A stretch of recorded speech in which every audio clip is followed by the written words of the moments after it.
3. Muy buenos días, Panamá. En este momento estamos acá con la profesora Berta Sanjur y con el profesor Oldemar Juárez, que es su esposo. Ellos estamos ahorita haciendo los trámites pues, de denuncia, ya que la profesora tiene su brazo afectado por el explosivo que casi le destruye su brazo allá por el 14 de mayo. Estamos presentando las acciones legales. Hacemos un llamado al gobierno nacional, a la policía, por favor, no maltraten el pueblo panameño.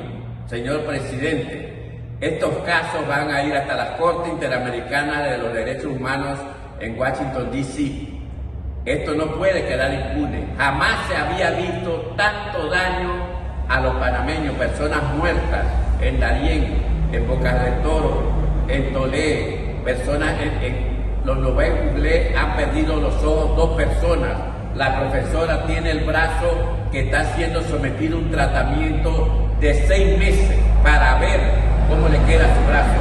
Panamá, por favor, todos alcemos nuestra voz contra esta injusticia. Panamá, su gente no se merece esto. Señor presidente, por favor, no golpee su pueblo.